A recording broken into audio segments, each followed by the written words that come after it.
ଭିତରେ ସମୁଦ୍ର ଯୋଉ ଟିକି ନେଇକି କଣରେ ବି ତାକୁ କପଡ଼ା ପୁରେଇକି ସଫା କରୁଛି।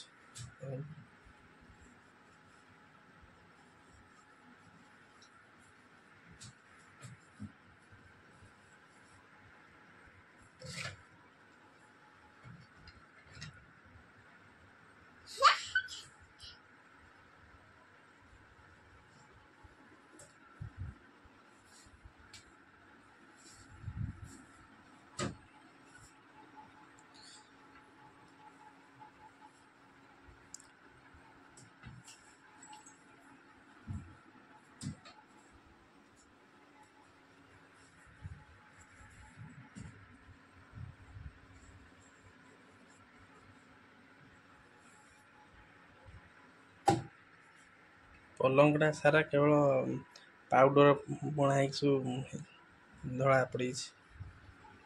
ସବୁଦିନ ପାଉଡ଼ର ତଳେ ପକେଇକି ତାକୁ ଘଷିକି ବସେ।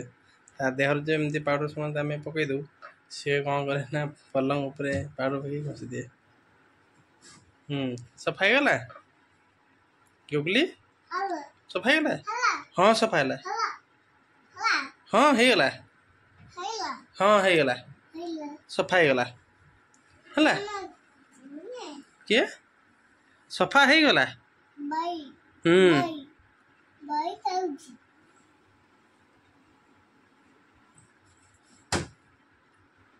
ସଫା ହେଇଗଲା।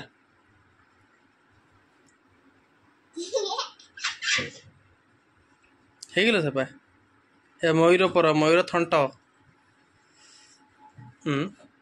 ରଖିଦେ, ତଳେ ରଖିଦେ। ହଉ ତଳେ ସେଇଠି ରଖିଦେ, ତଳେ ରଖିଦେ।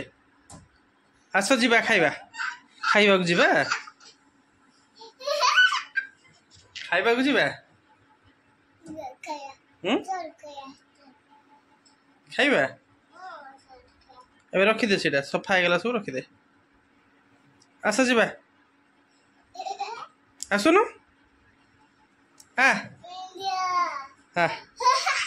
ଯିବା, ଆସୁନୁ ଯିବା ଖାଇବା।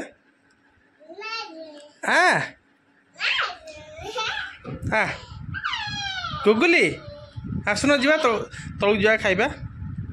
ଲେଟ୍ ହେଲାଣି, ରାତି ହେଲାଣି, ଖାଇକି ଶୋଇବୁ ନା।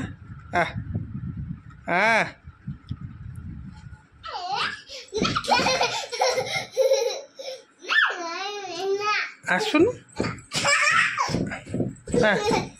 ଖାଇବାକୁ ଯିବା। ଆସ ଖାଇବାକୁ ଯିବା।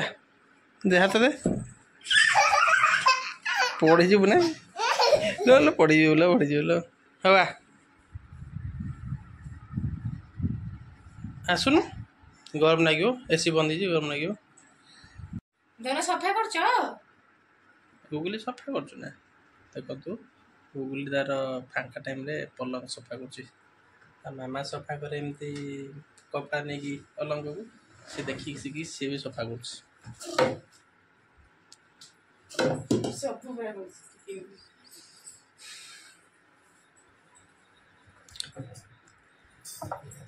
ଦେଖନ୍ତୁ ଗୁଗୁଲି କେତେ କାମିକା ହେଇଗଲାଣି, ପରିଷ୍କାର ପରିଚ୍ଛନ୍ନ କ'ଣ ଜାଣି ସାରିଲାଣି।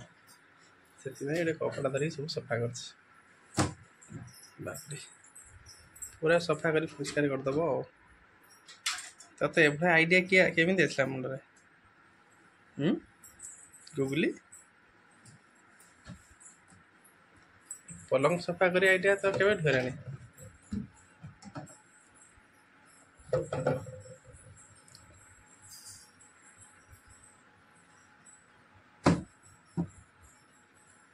ଆଉ କୋଉଠି ଧୂଳି ନାଗିଛି ନା? ସଫା କରିଦେବୁ, ଘଷିକି ସଫା କରିବା, ଚିକ୍ ଚିକ୍ କରିଦେବ।